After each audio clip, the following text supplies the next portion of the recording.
What's up, everyone, and welcome to another episode of Variant the Podcast. We have lots of stuff to get into today, like the cancellation of San Diego Comic-Con 2020, and J.J. Abrams is working on some DC properties. So we have lots of stuff to talk about today, and a lot of good things, too. There's some, sad things, but more so this week, we have a lot of positive, I would say. Yeah, kind of thus is the times, right? So there's a little bit of both, but it has been a busy week for news.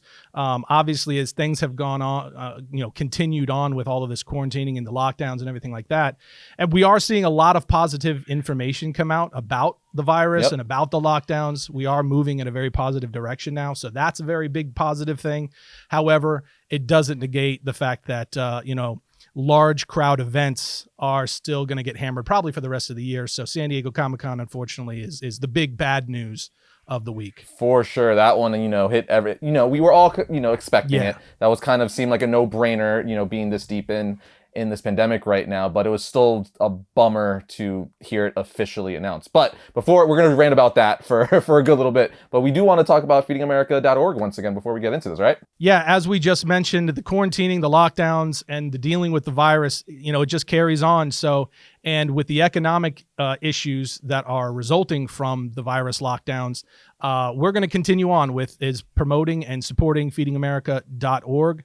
And we're still asking everybody in the Variant Nation to partner with us in donating at least $1 or more, if you can, to feedingamerica.org, because there's a lot of people that are going to need help for quite a while. Sure. Even if as we're starting to lift some of the lockdowns and things like that in different states and cities around the country, like I said, the economic ramifications of all this is going to last, for at least a few more months, if not longer. So we need to be very cognizant of that and continue to work together to support those who need it and who have been hit the hardest by this crazy event. For sure. And that $1 analogy that we use all the time, that a lot of people use all the time, but it's so true, right? Like, what's $1 to a person? It's like $1 can't really buy you anything these days. You can't even buy a pack of gum for $1 really anymore. And obviously the Variant Nation is huge. We get, hundreds of thousands of views per episodes, depending on the episode.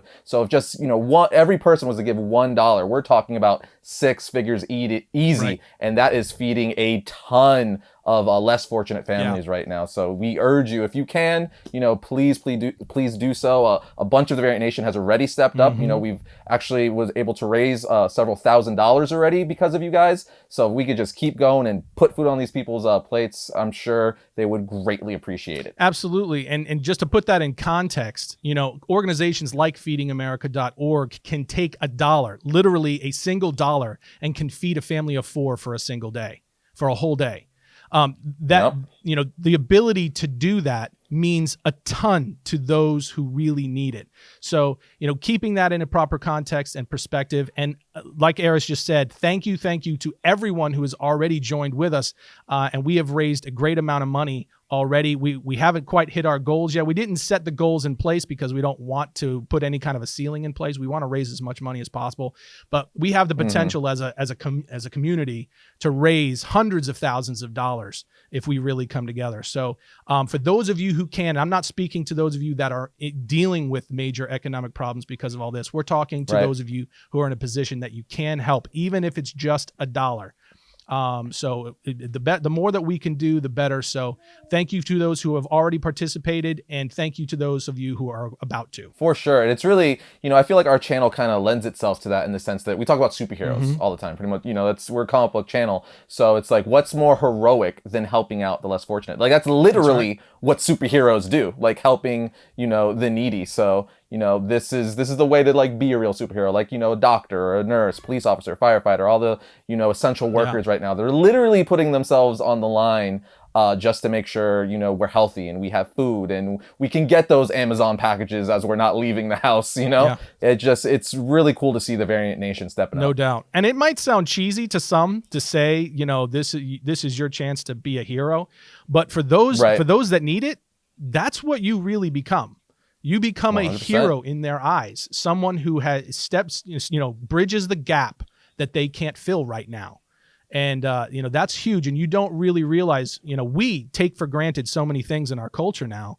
But Yeah. you don't realize what it means to people who really need and who can't feed their children or haven't eaten in a couple of days. You don't realize what that means. And so, 100% you make yourself a hero, and that's what we're here to do. For sure. So yeah, we're going to continue to, on episodes, going on out, put that donate button on the bottom of our videos, right. and you guys could, give as you wish. Yep, and links are also in the description along with feedingamerica.org. We are continuing to place the link for feedthefight.org, which is both supporting local restaurants and local healthcare workers as well. So you'll find the links for both of those in the description, as well as the donate tag for all of videos that are posted on the Variant channel. Indeed. And with that said, let's talk about the biggest news probably to come out in the comic book world or recently rather, is San Diego Comic-Con 2020 is officially canceled. So like we were saying at the very beginning of this podcast, it was to be expected, but it's still a big one. I believe, if memory serves me correctly, this is the first time in 50 years That's right.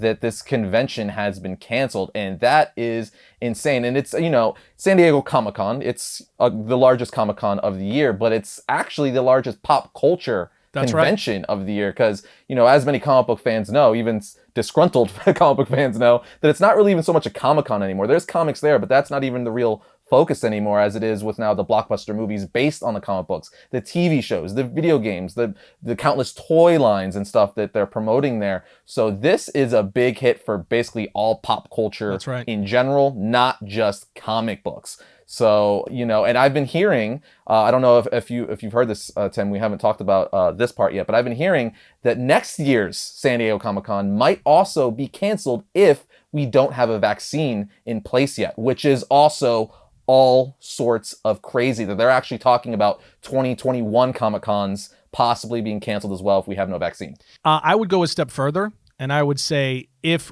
we don't have some sort of a vaccine or a solid therapeutic in place, I think all large gathering events are going to continue to get canceled, postponed, rescheduled. I think this is going to continue until we get a solid or more permanent mitigation plan in place, particularly on the side of vaccines or therapeutics. Now, having said that, I think that we will have one by then. I'm obviously not a scientist or a doctor, but there are a lot of people in the scientific and medical fields that are, they are hustling their freaking butt off to find solutions. And, our federal government particularly has really wrangled every resource to make this happen quickly. And that includes rolling back a lot of regulations and red tape that typically makes that take longer, right? So my guess is, especially because of how much of a hit large event gatherings are taking, and that's a huge, and this is why this is important, that's a huge part of our economic movement, right? There's billions and billions and billions of dollars in commerce and jobs that are on the line regarding all of those. So, I think that, there's going to be a lot of emphasis on getting that done for all reasons, obviously. So my guess is that we'll probably be okay by next summer. Now, next spring, maybe not. So, you and I both know, everybody knows con season starts in the spring, late winter, early spring.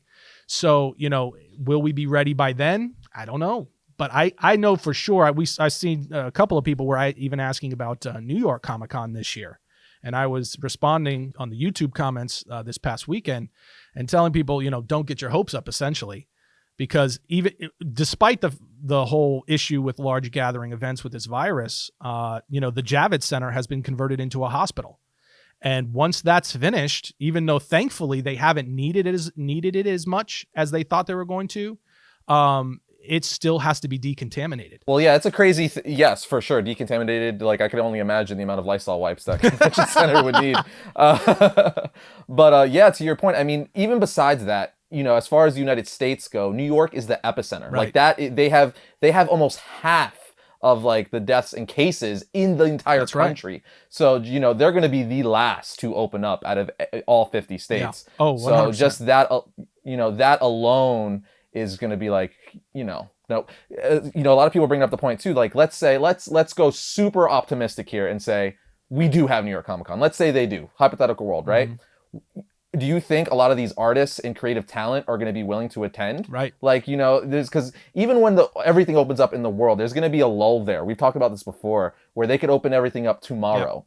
But a lot of people, I would say probably maybe even around half the people are going to be very hesitant to go out right away. You know what I mean? They're going to want to wait it out, give it that 2 weeks or so, and let other people be guinea pigs, quote on, so to speak, and see how things pan out from there once everything, starts getting back to normal. So, I don't see that happening. Definitely not this year. I think, asking about New York Comic Con is actually kind of laughable at this point in time. I would rather say, that San Diego Comic Con, although closer, that seems more realistic because they're not as bad as New York right now. And like you said, the Javits Center is a hospital. They have like 2,500 hospital beds in there right now.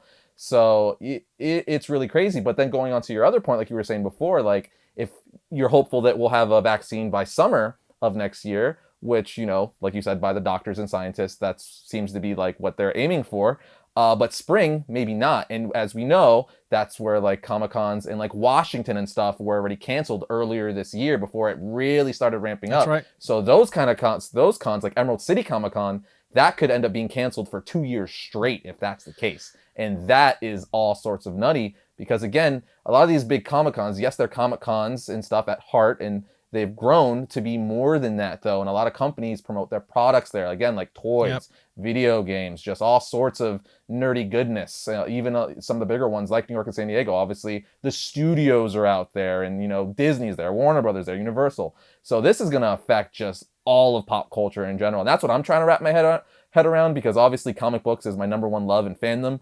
But, like, this bleeds out to everything. Yeah. You know what I mean? It's like the circle of life. It's going to affect everything. And it's just depressing, but I am trying to, glass half full, trying to be optimistic that when everything is back to normal, fandom's going to be like itching and more wanting this stuff more than ever. So it's probably going to be like a party at these Comic Cons. Yeah. Like everyone's going to be like, yeah, this is the most amazing thing ever. You know what I mean? So I'm like trying to look forward into the future for that time.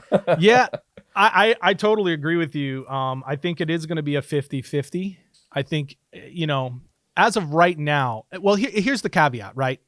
Obviously this has been really rough on a lot of people, and there have been a lot of people who have gotten sick, and sadly there's been way too many people who have died from this virus.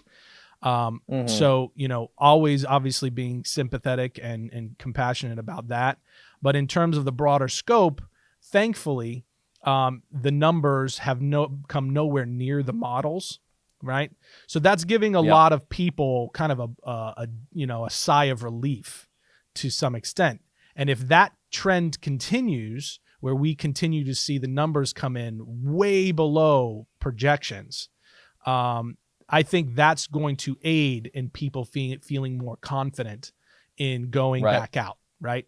So, I think you are going to see probably, a definite percentage, a good percentage of people that are still going to be reluctant, still going to be hesitant. But as we saw just this past weekend when they opened beaches in Jacksonville, right? It was packed.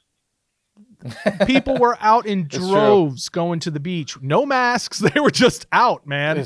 And it's like when this kicked off, how Disney World was literally slammed until the very last day, which I was like, are you kidding me? Yeah. Are you kidding me right now? This is crazy. Yeah. And, there's a lot, there's so much to it, right? There's so much information out there. So a lot of it has been conflicting, right? And we're still waiting for a lot of the data to really become clear for us to, as just Americans and people around the world, to get a real solid handle of what we're dealing with. And some of that is because of politicizing it. A lot of people that have been politicizing it, and they've made it more difficult to really get, a firm handle on the actual information. But overall, I think we're going to have vaccines for next summer, a vaccine or therapeutics in place that will, help us to mitigate this from a medical standpoint. But also, I think what we will likely see, rather than a whole slew of cancellations for the earlier Comic-Cons in the early portion of the year, is we'll probably see a massive shift in the scheduling of events, to where instead of starting in late winter, early summer, or early spring rather, they're shifted to con season starts in like the summer, midsummer, late summer, and then it rolls through the end of the year.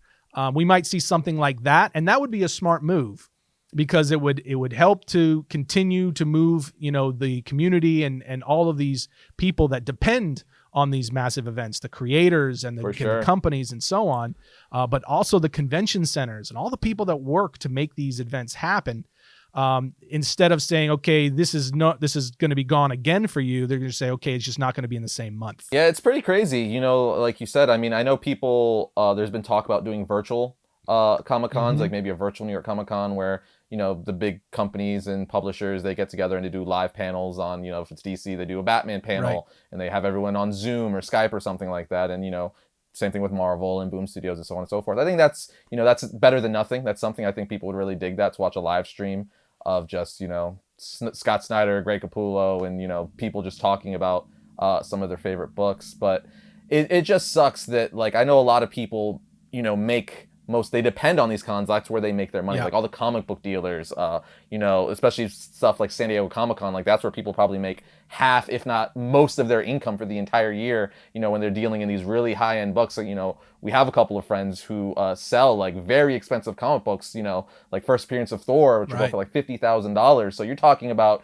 these one conventions could support people for an entire year, and now not having this, that's definitely got to be scary for them. I know for me personally, I was going to make a big announcement at this year's San Diego Comic-Con, and I don't know when that's going to be announced now because that is delayed. So that's definitely a bummer for me. So it's actually hitting home for me this year, which is a big bummer. So it's crazy times. It definitely is. And, I think the virtual events, would work to some degree.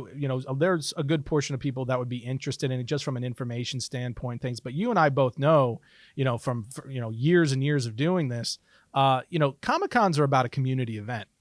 It's about people coming together, getting together, shared interests and sharing this experience, this love of comics and of geekdom.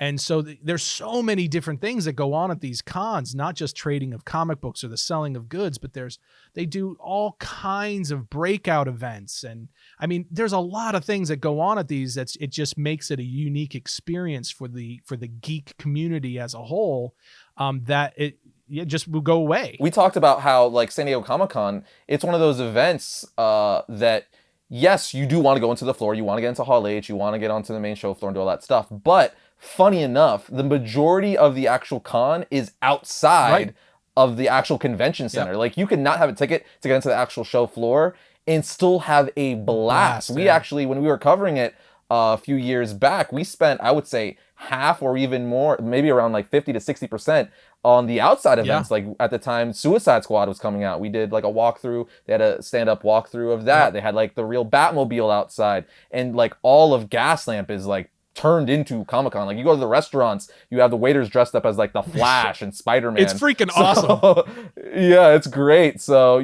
that's kind of a tip too. When this all comes back, if you guys don't have tickets to get to San Diego Comic-Con, still go. You'll have a blast just hanging outside the convention center. Yeah, and especially if you've ever been there, you're kind of, you're the insider, but it takes over, like you just said. It really does. San Diego Comic-Con takes over the entire downtown area of San Diego. Every business, every restaurant is catering to that event because it's so massive. So there's activations all over the place, and it's so freaking fun, and it's so unique. New York Comic-Con is similar, but there is no event like San Diego Comic-Con. We've been to all the major cons, and San Diego, it's one of those things that you can't really fully know unless you experience it. And we heard, even before we went for the first time, we had all kinds of people tell us, "Oh, New York is huge, it's awesome, it's great." It's like, but San Diego is a thing of its own. And we went and we were like, "Oh, now we see." For sure, it's like a mini Hollywood event. I know a lot of people compare it to. They say New York Comic-Con is the better Comic-Con because it's more comic focused. Where like San Diego Comic-Con, it's literally everything. It's like Hollywood / comics. Exactly. Like you said, it's a major. It is the largest pop culture event and geek-centric event in the world. And there is nothing like it. So it's sad to see it canceled this year. And it would be, I think, even more heartbreaking if next year it gets, disrupted. I can't handle that 2 years in a row, Tim. I can't handle that 2 years in a row. Dude, again, I don't think it's going to happen.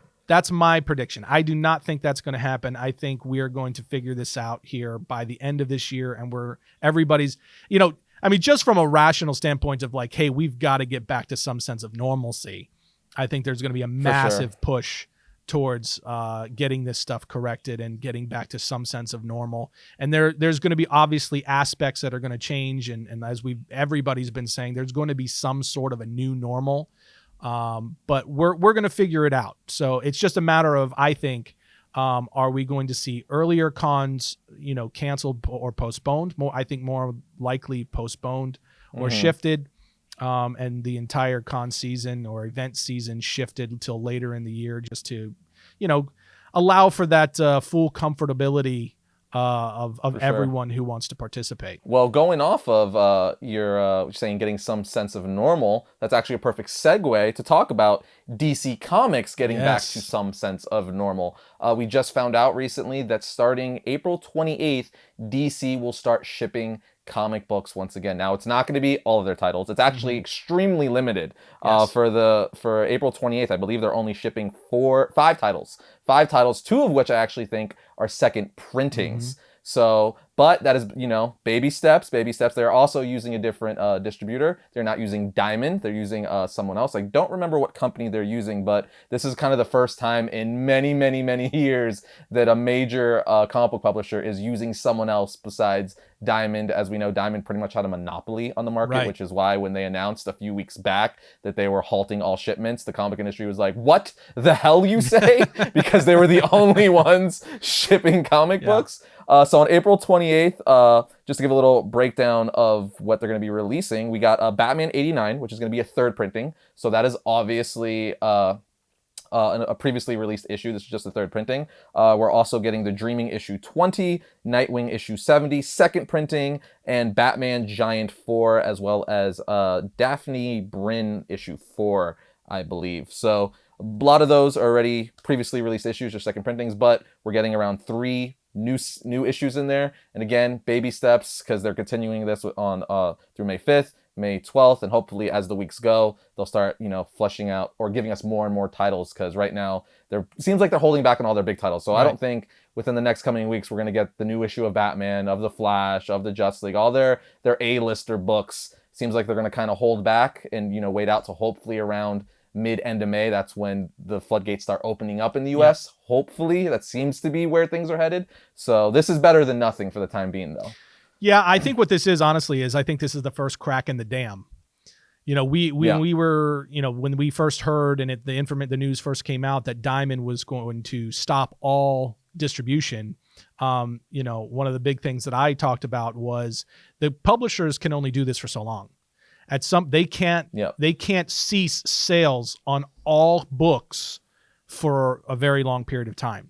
And I think this is the first crack in the dam. I think the most interesting part about this news, about DC distributing a couple of books in limited, quantities to select comic shops, is the fact that they are not going through Diamond, that they're usurping Diamond and going around them to get this done, because that shows they are the first one to really show like, hey, we've got to sell books. We've got to get books going. And so this is kind of the first piece, I think, of that, to where now the interesting part is, the reason this is limited is because there's no major publisher that has, distribution methods and infrastructure in place to replace what Diamond was doing for the major publishers, right? Exactly. So they're trying, to their credit, they're trying to figure it out. Because Diamond is saying they're not going to start working their way back until sometime, May? Yep. So, I think this is a situation where, DC's like, look, we got to get some things rolling here. And, we might start, because it also gives them the leeway by, shipping some books to the stores. It gives them some leeway to maybe start saying, okay, we're going to put a little bit up on digital too, since we're sending to the comic shops, No, 100%. Yeah, because up until now, we weren't even getting any digital releases, except for the comics that were purely digital. But comics that were print and digital, they were halting that as well. Also, we should note that with this new shipping company they're using, the way they're doing it to give comic books, comic book shops that are open currently in the states that aren't greatly affected, to give them time, is they're moving up the release date. So as every comic book fan knows, Wednesday is New Comic Book Day.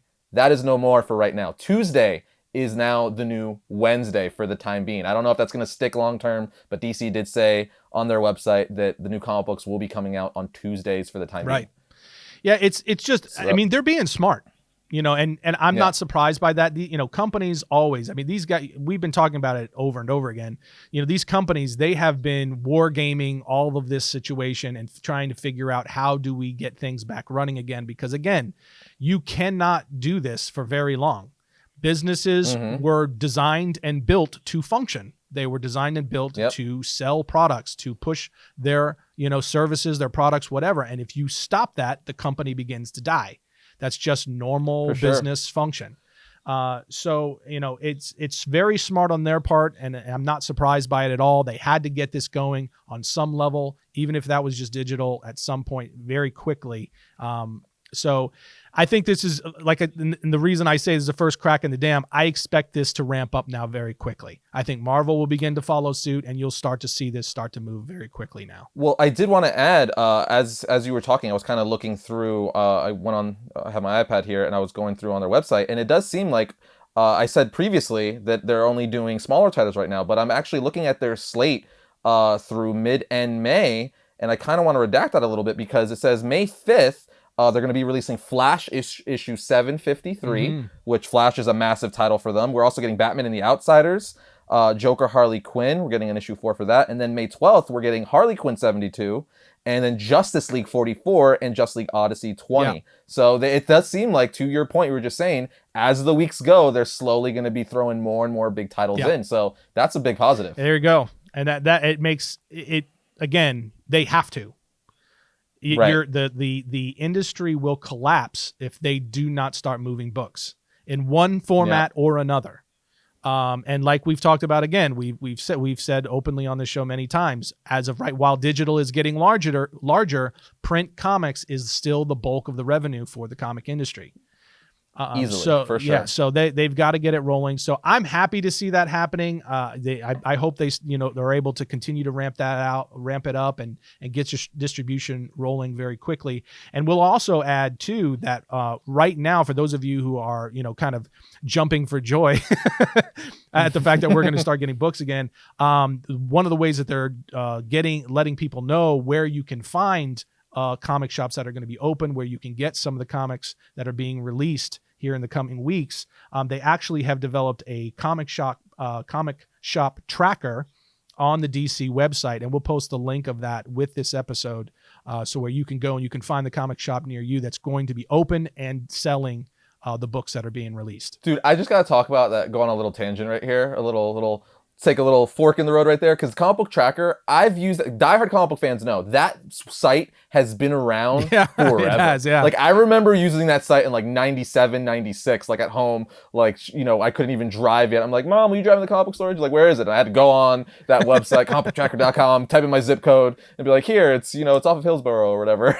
But like that, so seeing DC post that, so like, over a decade later, almost 2 decades later, I'm like, oh my God, that site is still a thing. Yeah. Good for them. Good on them. Yeah, and that, I guess I said they didn't develop a site. They're utilizing and they're pushing it out to everybody. So, because a lot of people don't know about it. No, it's crazy. Like I said, I guess that's a deep cut for like the dire comic book fans, because I know I was like, holy crap, I forgot about that site. Yeah, but it's there. It's available for you, and that's a great way to find where you can get the books. Yeah, and like you were saying, I'm very curious to see when Marvel, Boom, Image, everyone's going to start following suit, because it's only a matter of time, because companies need to be making money, and so do the creators who are making the books for the companies, because that is also how they pay their mortgages and groceries and all that fun stuff. So yeah, I think to some degree the companies were waiting for somebody to break the ice. So good on DC to have the balls to be like, we'll do it. It only makes sense. I mean, they gave us Superman our first superhero, so they kind of they set the path in that sense anyway, right? Yes, leading with the red, white, and blue. Right. And staying in the DC world, though, we got some awesome news here. We actually, me and you haven't talked about this yet, but I know I was geeking out about it when I saw this posted a few days ago here. J.J. Abrams, as we've known, has had a deal with Warner Brothers for months. Has it almost been a year? It's been several months. It's been almost a year. Okay, almost a year. A very long time to develop stuff for Warner Brothers. We actually speculated on it on the podcast very early on, and I believe on actual episodes of Variant, talking about what is he possibly going to do? Is he going to be the Feige for the DCEU? Right. What is his role going to be for Warner Brothers? Because you don't get a guy like J.J. Abrams, who's, pretty much, or is like one of the biggest blockbuster directors in all of Hollywood for like the last decade here now, you know what I mean? To make this big, huge deal and give him something stupid, right? You're going to give him a massive franchise. So we were all assuming maybe it's DCEU, maybe something DC. And it seems like we were kind of right in a weird sense. I guess maybe not the DCEU, but it's been confirmed that J.J. Abrams will be developing a Justice League Dark series for HBO Max. Yes. And can I just tell you something? I am so excited. I have no words. This is awesome. I will say I'm not as excited as I was for Del Toro to be doing a movie, because I think he would have nailed. I feel like that is totally his wheelhouse. Like he would have hit that out of the park. That monster, horror type genre, which he did with like Hellboy. That's just his style. Right. Like I feel like Del Toro would have been amazing with that. But J.J. Abrams is like kind of like the blockbuster king in recent years, right? So I think he's a big nerd too. He's a big nerd. Yeah. So I think he will do really, really well with this. Say what you will about, the 2 Star Wars movies he did. I don't necessarily blame that all on him, especially Rise of Skywalker. That was a lot of Lucasfilm and other people's behind the scenes.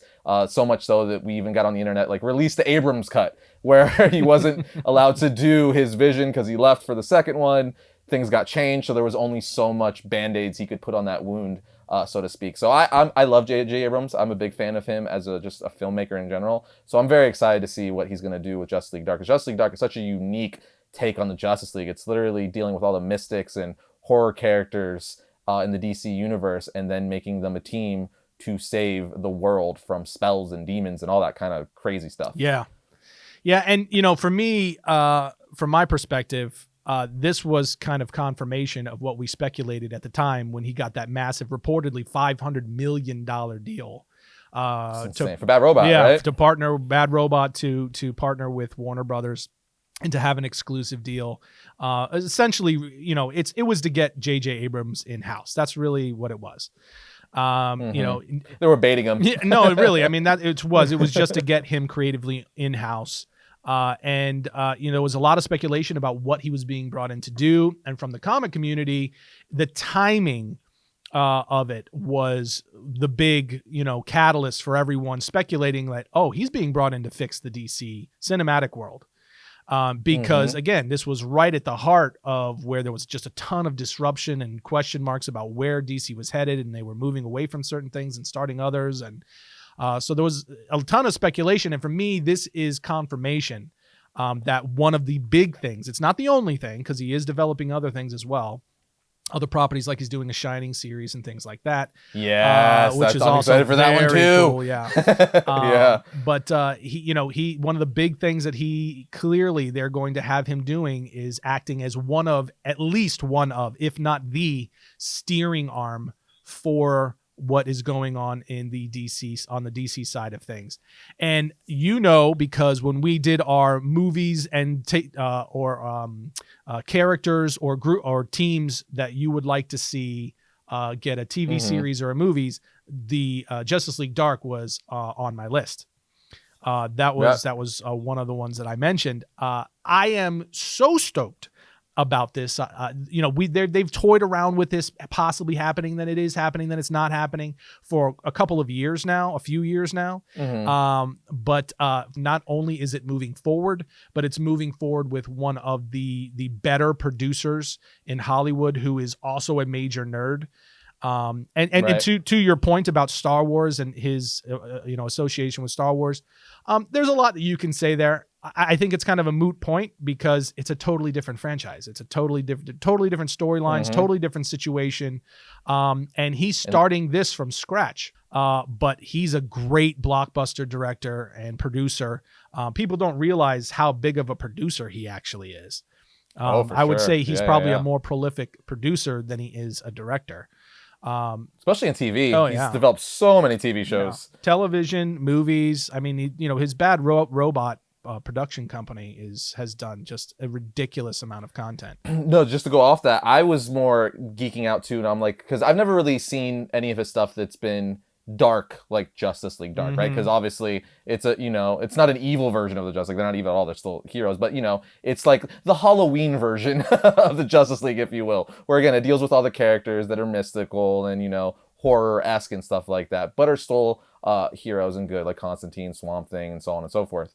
So I'm curious to see how he's going to deal with that tone, because he seems more of like the popcorn fun blockbuster guy. You know what I mean? So I'm curious to see what he's going to do with this tone. But I feel like most of the time, it's the people you wouldn't expect to be good at like that certain genre who don't normally do that genre. Like the Russo brothers are a perfect example, right? They were known as the comedy guys, right? They did a lot of comedic stuff. Then they freaking give us like Winter Soldier, like out the gate. I was like, what? Yeah. Like it's one of the greatest action movies of like all time. Oh, okay. Good for you, Russos. Yeah. And then they go on to basically do the best movies in the MCU, period. So I'm very curious to see, what J.J. Abrams is going to bring to this as well. And then the nerdy side of me is like, well, what is the team going to do? Yeah. Like, you know what I mean? Yeah. What? Obviously, you would imagine like Constantine, Madame Xanadu, hopefully Swamp Thing, Etrigan. I want Etrigan so bad. That's what I was about to say, dude. If we don't get him, I think a tear will shed from my eye orbs. For me, it's going to be kind of like if they kill Daryl, we riot. It's going to be the same thing for if they leave Etrigan out of this series, I riot. Like that dude, because I think it's obvious you're going to get Constantine, right? You're going to get Constantine for sure, but Etrigan is not necessarily a guarantee. However, it should be. Gone, the form of man, rise the demon Etrigan. That's right, Come man. on. That's right. He's some of my favorite episodes for Batman the Animated Series. Yes. I don't want to go down the Batman. I don't want to go down that. You know me with Batman the Animated Series, but he has some of the best episodes in that series. It's just so cool. I'm with you 100%. This is easily one of the most exciting comic, film, TV related news that's come out in a while for me. I'm really very curious to see how this continues to develop. I don't think J.J. Abrams is going to probably direct the series. He might direct 1 or 2 episodes. He's more likely going to be the producer on the series and the writer or co-writer and the main executive producer that develops it.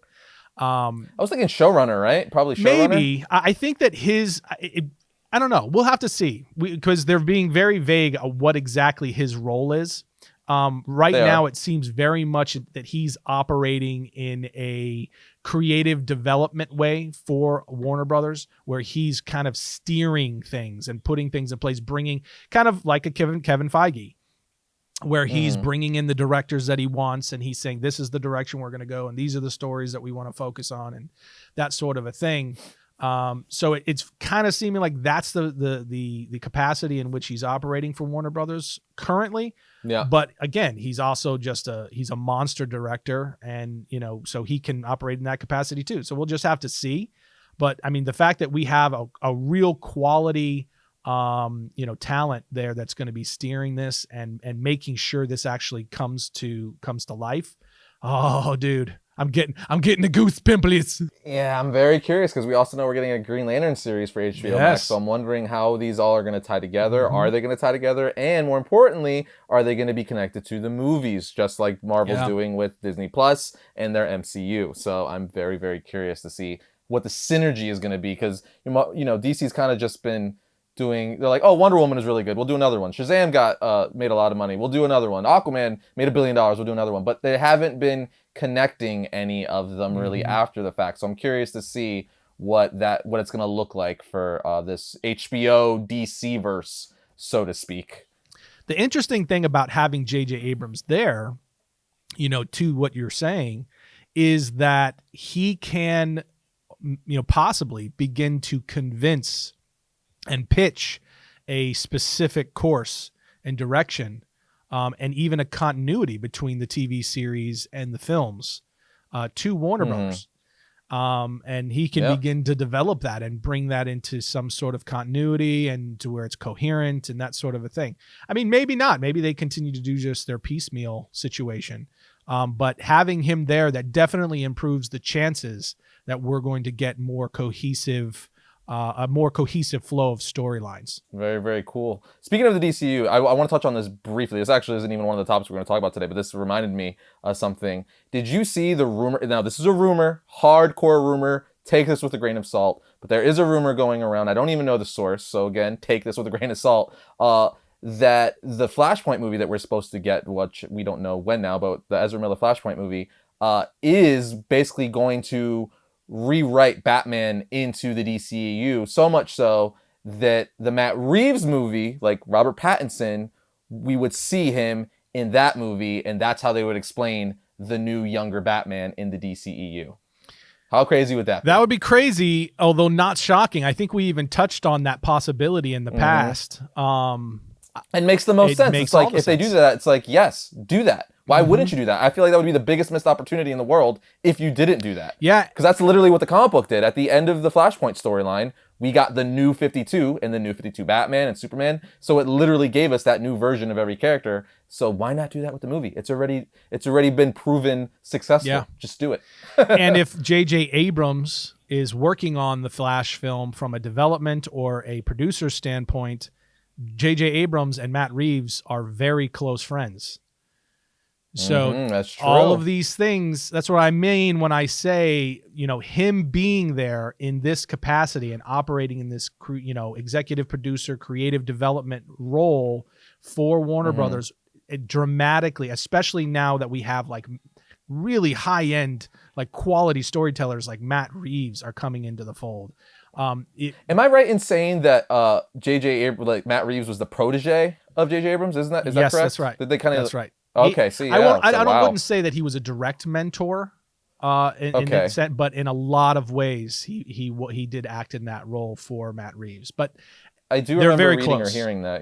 They're very awesome. close, very good friends. So it definitely, just him being there and having quality storytellers like Matt Reeves coming into the fold. This is really starting to look like behind the scenes they're forming kind of a core group that is going to start to create a cohesive continuity for the DC cinematic and live action, universe. Very true. Now, since we're in the DCEU, let's talk about some other DCEU news that came out. Apparently, Birds of Prey director Kathy Yan is going to be putting Poison Ivy in the sequel. Now, I think everyone knows by now that you and myself didn't really enjoy this movie that much, which says a lot because I love Harley Quinn. I say it all the time. She is my favorite female character in all of comics. So it was a bummer for me. I did like Margot Robbie's performance in that movie. I do like Margot Robbie as Harley Quinn, but it was just the movie as a whole. I don't want to get started again on Cassandra Cain, but either way, it's shocking to me that this is getting a sequel because, correct me if I'm wrong, didn't this movie flop or borderline flop as far as revenue goes in the theaters? Yes, it did. And that was actually one of the points I was going to make, but go on. So that's very shocking to me that a movie that flopped, they're already talking about a sequel. So I guess I guess we could elaborate on that in a bit. But the main point here is Poison Ivy is apparently going to be written into the sequel, which, yes, I mean, that makes the most sense in the world. For me and most Harley Quinn fans, when you think Harley Quinn, you think of two other supporting characters. You think of obviously the Joker, Mr. J. It's the reason why she exists. But also Poison Ivy. Right. I mean, her animated series right now on the DC Universe, Poison Ivy is the main supporting character for her in the comic books for years now. It's like they're a duo now. They're almost kind of like Batman and Robin. You know what I mean? It's like you can't really have one without the other. So it makes all the sense in the world. I'm just curious to see who they would get to play her and how they would portray Poison Ivy. Would they go with the green skin red hair, or maybe just the white skin red hair like in the animated series? Would they go fantastical with it, if you will, or more a little grounded in reality? So I'm just curious to see how they would deal with it, how she would fit in this this Birds of Prey universe, which is also kind of Suicide Squad-esque, as Harley Quinn came from the Suicide Squad movie. But yeah, very curious. Obviously, I hope it's good. But I'm still kind of puzzled that it's getting a sequel. Like like as happy as I am to see that, and hopefully it's better than this movie. I'm just like, but how are you doing that if it didn't make money? Yeah, I mean, I think that more speaks to the determination of the people in place at Warner Brothers to really push those characters and to tell those stories, and that's fine. I mean, If it's better than the first movie, then great. Then I'll take it. But the first movie was I'll be polite and I'll say it was not my cup of tea.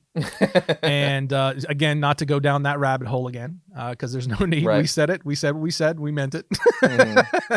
But it is.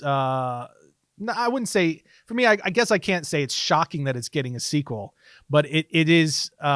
It doesn't excite me. I'll say it that way. It doesn't excite me that it's getting a sequel, and I can't. Because of the first film, and them bringing the poison ivy, a situation that would normally be like a very cool thing and something to be excited about, I'm just kind of like, like whatever. Okay, we'll see what they do with it. That's exactly where I'm at. Like going off that point where like me, Yes. the Batman universe. Sure. That's my wheelhouse, especially Harley Quinn. So I want to be super, super excited about this, but I'm very like hesitant, but then the other side of me is like, maybe, I'm trying to be optimistic and be like, maybe they did learn, they're just pushing forward because like, okay, maybe we have something here. We'll just change some things and make, Margot Robbie's good. So we'll just bring in a good Poison Ivy to just, push that duo even more and it'll be good. Because in the comics and the animated series, it's freaking awesome. I love their banter where Poison Ivy is like kind of like the straight man. And, obviously Harley is Harley being goofy and crazy. And it's, kind of like that, Vince Vaughn and Patrick Wilson in Wedding Crashers, kind of like that kind of dynamic going on, which is perfect. So I am a little excited, I guess. Like the song says, I'm a sucker for pain. See, so I'm bringing that back to the universe. So hopefully it's good. Obviously, I want it to be amazing. Why wouldn't I? I love these characters, but I'm a little worried. But hopefully. Yeah, it's like everything. It's like what we say all the time. Like, we're going to give it a shot. We give everything a fair shake. We try to stay objective and not, let previous, things that we've seen or didn't like, affect our judgment, going into anything to the best of our ability anyway. Right. So we'll give it a shot, of course, but it definitely left me, unable to be excited when I heard the news. And for sure. And going back to what you're saying about like how are they going to portray her? God Almighty in heaven, please don't let them go with the green skin. You don't think dude, so? No listen, that will go full Joel Schumacher, Batman and Robin in a doggone heartbeat. Yeah, I mean, you know me. I'm a big believer in if you can make a talking raccoon work, you could pretty much make anything work, or a tree that's only says 3 words. But it has to be in the right hands. So I get where I understand. Plus, on the flip side of that, going to agree with you. In Batman the Animated Series, we got the normal flesh tone skin. So I'm down for anything reminiscent of that. So sure, go that way. I think stay on that track. Let's stay on that track and let's just go the safer route, if you want to call it that. But moving on, our next topic. This one is actually pretty much all you, because I haven't watched this, and that would be Clone Wars Season 7. Now, before people listening or watching are like, how the heck have you not watched this, Arris? Well, that's because I'm not current with the Clone War seasons before this. So I'm currently playing catch up. So I'm not going to, jump into something that I haven't watched the middle yet. So I'm currently playing catch up, but you're current and you're watching it every week. So again, I'm not going to have anything to add to this, but tell me how you're enjoying this. Well, we wanted to talk about it first of all because we've been getting a crap ton of questions. Like, hey, are you watching Clone Wars? Are you watching Clone Wars? So one of the answer is one of us is, yes. Yeah, I guess I just I guess that was me inadvertently answering those questions. Yeah. Then. So I've been watching it. I am, like you said, I'm current on the season. We're 9 episodes in, and it has been kind of a mixed bag. Overall, I think it's been a good season. I'm not going to get into any spoilers on this because Arris hasn't seen it, and I'm sure there's many of you who haven't either. But it has, first of all, right off the bat, it has been a blast to have Clone Wars back. Just lay that out there first. And some of the stuff they've done without saying anything about anything, some of the stuff they've done has just been really, really fun. And well done. Also, the first is it Filoni goodness? Is it Dave Filoni goodness? Absolutely Dave Filoni goodness. Now, having said that, and I mentioned this to you before we started rolling, is that it's kind of the season as a whole has been a bit 50-50. So you had the first 4 episodes that I thought were super solid. And then you had 3 or 4, I would say 3 episodes that, they introduced some new characters, and it very much kind of felt like filler episodes. So, they weren't bad. And let me emphasize that. They weren't bad. They were just kind of slow and they felt like filler. But I believe it was the 8th episode picked back up, and it was a solid episode again. But this past episode, this most recent episode 9 was freaking dope. Is it like comparable to like was it comparable to like the Mandalorian episode where all the Mandalorians came out and were saving Mando? That big fight sequence that was in that square. Yes. So I was it can't like say that anything. type of episode? I can't say anything because I don't want to ruin anything for you. But it had that type of tone. It had that. It had that kind of thing. Super fun. I mean, the episode was freaking. You knew you were in for something fun right from the credits. Like as soon as the episode opened up, you were like, "What is this?" It was fun. It was a great episode. I have one question. I am curious because when we went to Star Wars Celebration in 2019, they actually gave us exclusive clips from the series because obviously they've been working on this for quite some time now. And one of the things I noticed is obviously the animation is better just because technology gets better year after year.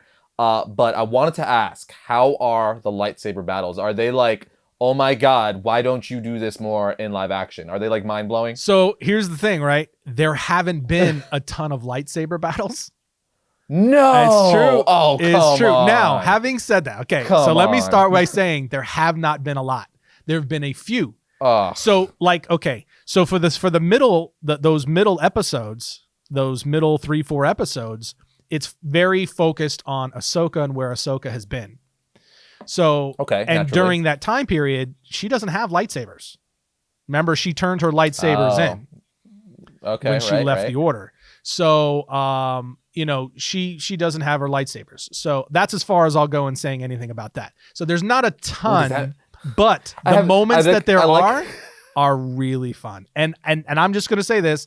There's some moments with Anakin in this season so far that are just like, give us a live action, for the love of God. Give us an Anakin Skywalker live action movie where it's him as Vader. Remember what I've been talking about, just Vader in his prime. Right. Dude, I'm so curious because now I'm thinking like, well, does she get new lightsabers? Is that it? Like, I don't want to know the answer, but you know what I mean. I'm like, does she get like cooler lightsabers? Does she have different colors out? Because I've been staying away as far as I can because obviously I'm not caught up and I don't want spoilers. But I'm just trying to work things out in my head, like all the possibilities now. But dude, yeah, definitely watch it. You got to get caught up because it is a fun. It's been a fun season overall.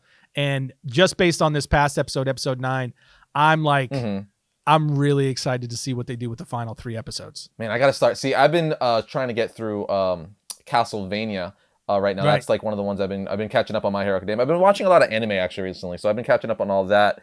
But maybe I need to switch back and go catch up on Clone Wars so I can watch that. Well, it'll be there. Right, for sure. But staying in like the animated world, this is really cool. So, God of War art director Rafael Grassetti, he's this awesome artist. Obviously, he's art director for the God of War game and stuff like that. He works in ZBrush and stuff. So he has an Instagram account, as most people do, and especially artists. And he's a nerd. Obviously, he's a big geek. So he's been going back on Instagram and Twitter and social media and doing realistic-ish renderings of Batman the Animated Series characters. Right. So obviously, I had to bring this up because they look awesome. They're like, I'm waiting for him to put them on sale so that I can buy the prints and have them all framed. Oh yeah, dude. He's been making his way through them and they're so good. He's done Mr. Freeze, his Scarecrow, the Riddler, Harley Quinn, Poison Ivy. He's done the Phantasm, which was freaking awesome. And these things are just so cool. I just wanted to talk about it briefly because it's such a cool take on that classic Bruce Timm art where he's bringing us, they're still cartoonish, obviously, but with like a sense of realism to them. And they just look incredible. So I had to bring them up for all my fellow, BTAS fans out there because if you're not following him on Instagram or Twitter and you haven't seen these yet, you need to follow him and do it, because he's still going through it. He said he's got about 4 more characters that he wants to do, or villains that he wants to do, and then he's going to start doing some of the heroes. So then we're finally going to get Batman himself, maybe Batgirl and Robin, and I'm going to go broke buying all these if he eventually sells them, because I need them. Dude, if they actually sell that would look amazing as a gallery lineup. Oh my gosh. Oh, man. Well, what's really cool is on his Instagram too, like every, I guess, few characters he does, he then goes back and does a collage of all of them. Like he puts them all in one photo. So it's like, literally the rogues gallery. And it is so cool. It is just such a cool take on, that Batman animated series art style developed by Bruce Timm. And I had to mention it, I don't really have much more to say about it than it's amazing. Go follow him.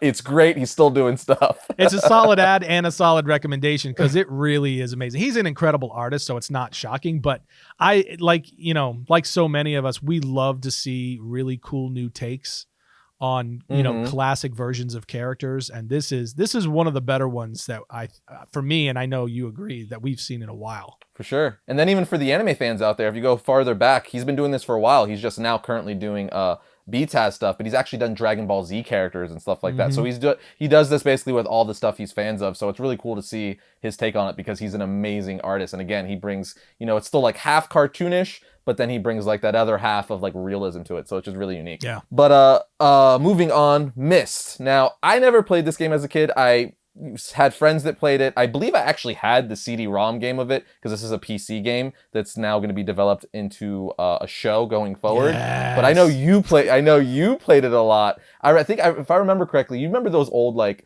you had the flip the floppies, you had the cases for that, but then you also had the CD-ROM ones where you open it up and it was like an accordion, but you click in all the CDs in there. I believe I had this game in there like that, because I got it in some game pack that my dad bought at like Target or something that was on clearance, but I never played it. I know you're a big fan of it, and now it's getting a TV show. How do you think that's going to translate? It's well, for starters, I don't know how it's going to translate, but I'm really excited to find out. Because it's a puzzle game. I think it is like a puzzle. It type is game. very much, but it's an entire world. It has an entire backstory. It's the tale of these two brothers and their relationship with their family relationship, and there's they find these portals where they can travel between worlds through these books and things like that. And I might be dating myself a little bit, but but I played Myst as a kid from the very first game release, and every time they released a new one, I had to get it and work. Well, you're totally dating yourself now. Oh yeah, for sure.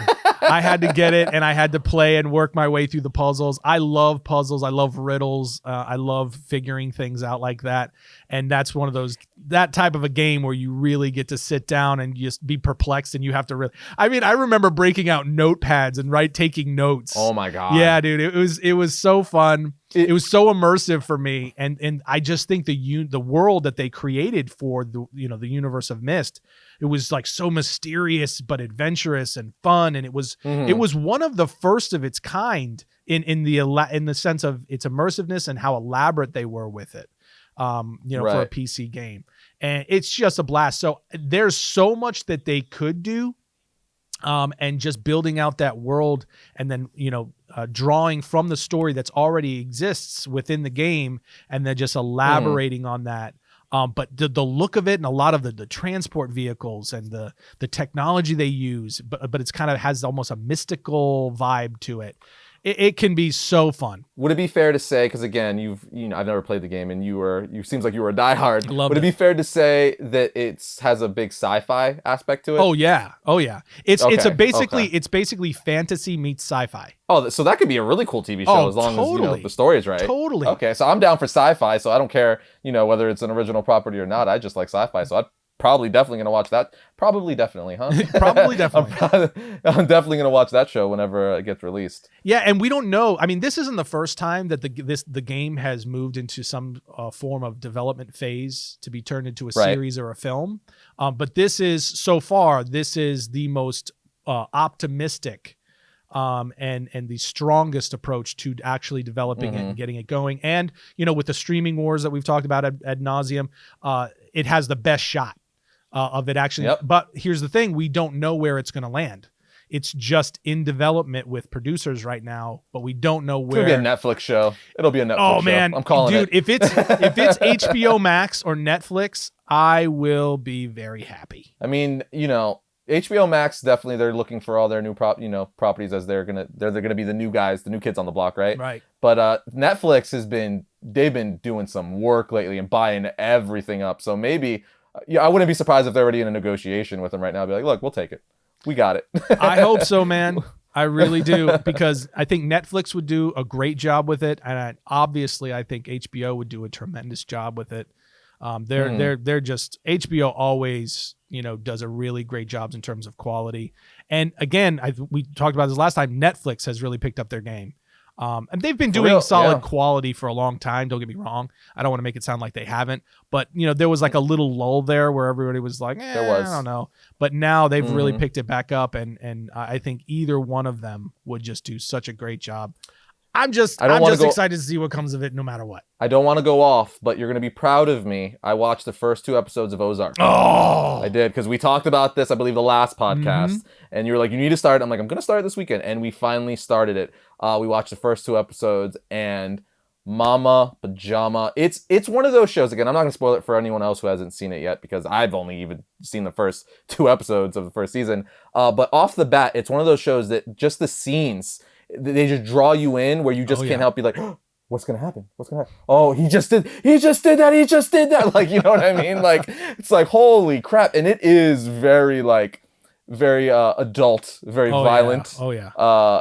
But it is good. It's definitely, one of those dramas that you can't help but like just kind of like have your hands up to your face and put your face closer to the screen, because you don't know what's going to happen. Yeah, dude. And I'm only 2 episodes in, and apparently, like, it just keeps getting better and better. And you and several other people saying that the 3rd season just, blows everything out of the water. So I'm like trying not to get my hopes up, but I'm like, it's already really good. Is this going to be like Game of Thrones, like good, like somewhere down the road? Like, I'm so curious. Obviously it's a very different type of show, but the one thing I will say is it just keeps building and building and building, and from the performances to the writing, it just gets. It's one of the rare shows that just gets better with every single season and episode.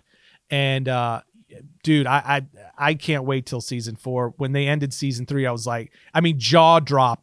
And it was just like, come on, now I got to wait how long for the next season? It's an excellent show. Can't recommend it enough. And I'm very excited that you've started watching, because that means we can start talking about it now. I know. Tonight I'm going to try to watch another, because we watched the first 2 episodes, and then my wife wanted to watch a movie. So we watched Ford versus Ferrari last night, and then we watched some Netflix movie. I don't remember the previous night, but like, there's just so much things to watch, but it's hard to pick, because I also wanted to, there's a lot of movies I need to catch up on, but I do want to get back to Ozark at the same time, because that was really good. So I think tonight's the night. I think tonight I'm going to start episode 3. Yeah, and you'll reach a certain point in the series, in season 1, where you just won't be able to stop. You have to. It reaches, and it's pretty early on. You reach a certain point where you're like, okay, well, now I have to know what happens after this. You know what was like that for me? It is one of my favorite shows of all time, Peaky Blinders. I love that show.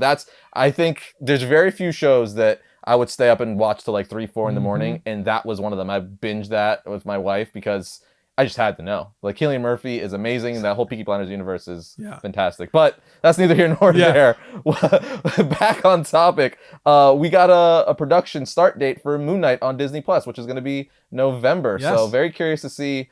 Especially going back to what we were talking about at the beginning of the episode, the state of the world right now. I'm curious to see if that'll stick.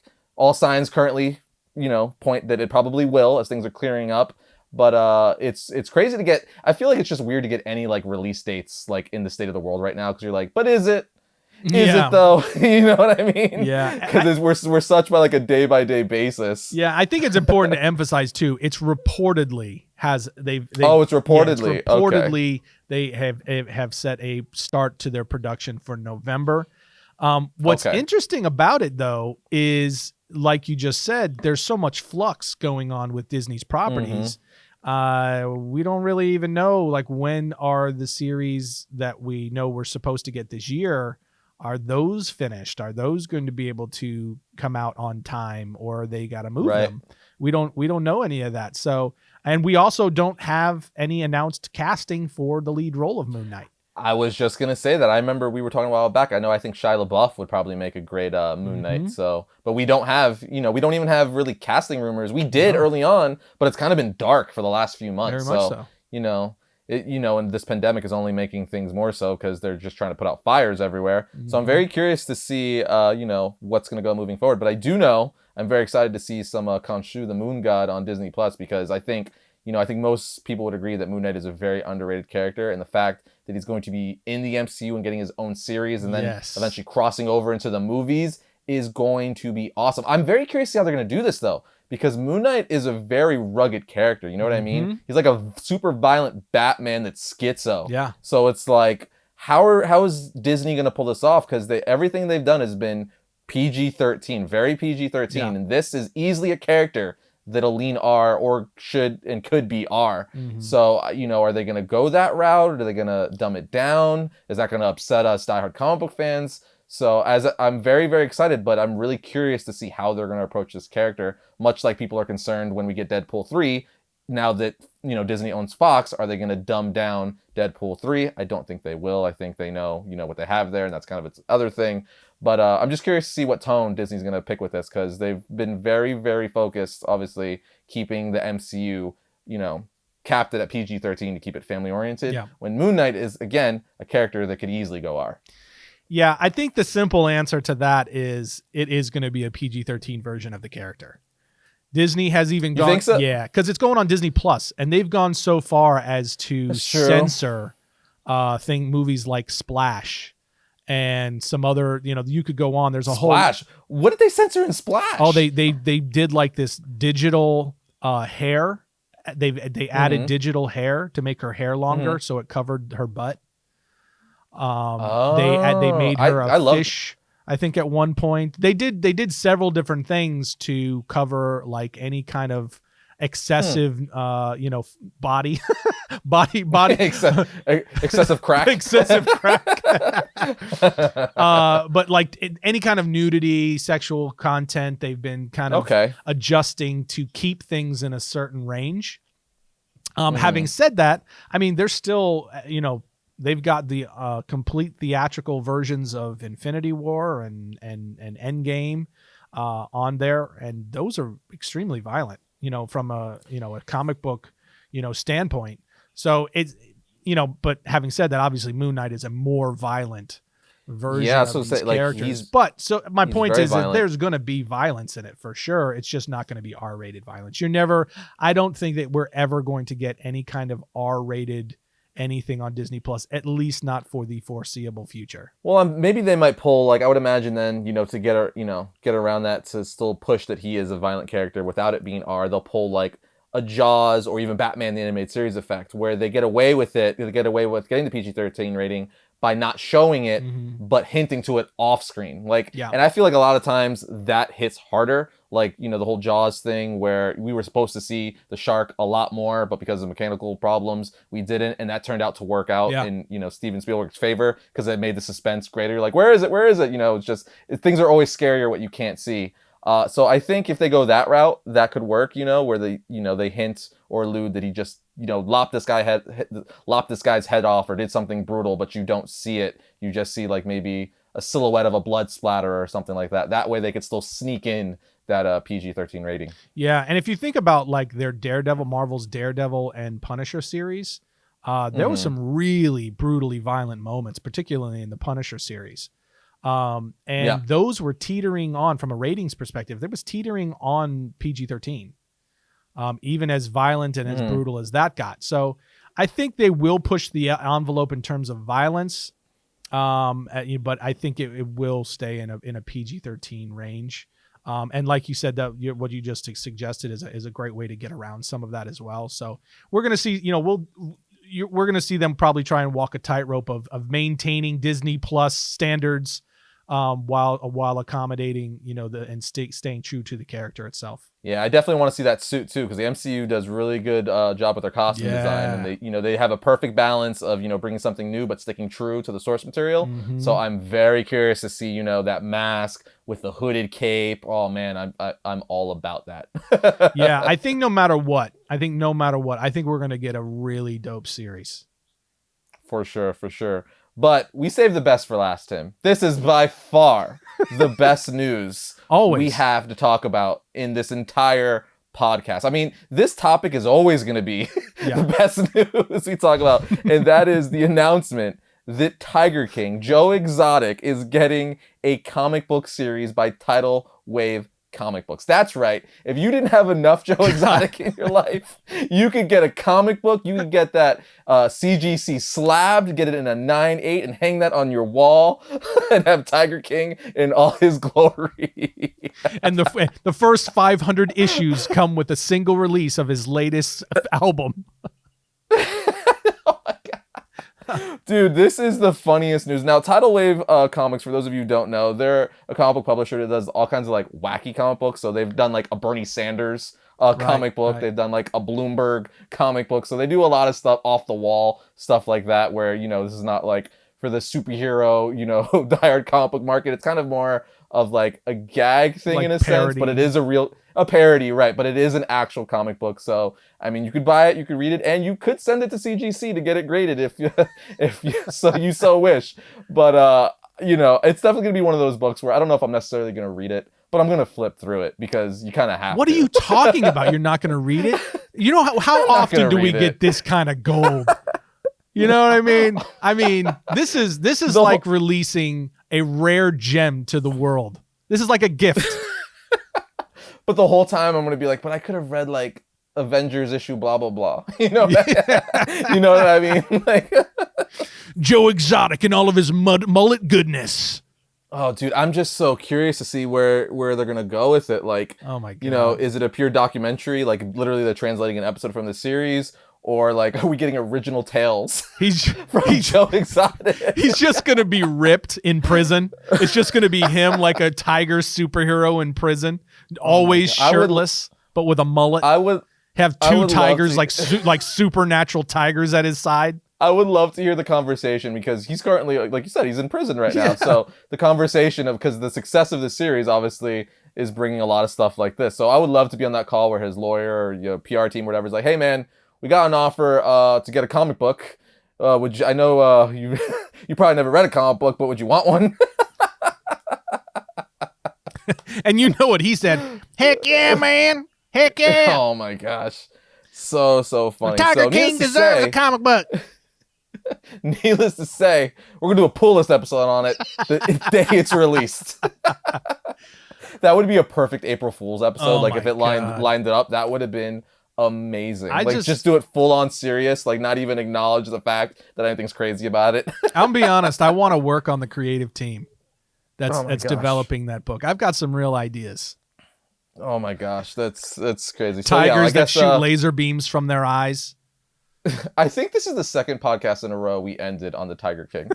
So we're gonna have to figure out a way to do it next week as well, because now it's gonna be. You just got to keep going. Like, yeah, it's a tradition now. Well, yeah, Tiger King has become the hero of the quarantine and lockdown time frame. So, have you watched the Q&A episode, like the new episode they released, like where they're interviewing all the people? No. Okay, so they just did like a recap episode where they got I don't know what they call them. When they do like those reality shows, they do like the tell-alls. Yeah, there we go. Okay, like the tell-all type episodes. Yeah, they did one of those for it, and yes, watch it. Is it as crazy as the series itself?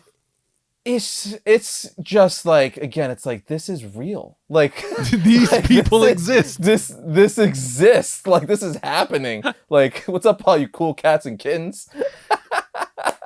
You could tell me tomorrow that someone wrote these characters and I would believe you. I can't. Like these were intentionally created to be this insane, and I would believe you. I said it last time. It is the worst, best series I have ever watched. Because you feel bad about yourself for having consumed it. Oh my! But at the same time, it's like you have to see it. It's almost like a character study. Like it's just fascinating. Yeah. It's like, wow. Because the thing about that show is, like, I think you said it the last episode, is like something happens, you're like, oh, you can't beat that. And somehow every time something weirder keeps happening, and you're like, how is this getting weirder and odder? I don't know. What is happening? Yeah.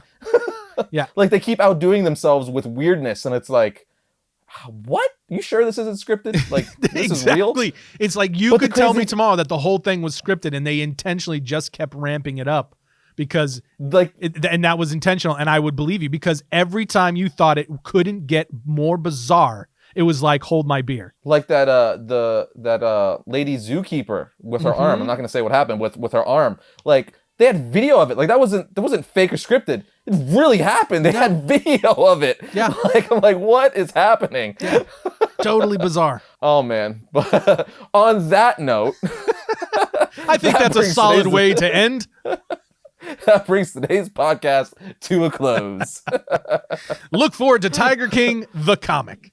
Right? But in all seriousness, like we said at the beginning of the episode, if you guys have the means, we're doing a fundraiser with feedingamerica.org. So again, we keep saying it over and over, but I'm sure these families would greatly appreciate anything you guys could give to help them out. That's right. But with all that said, we'll see you guys next time when we talk about all things comics.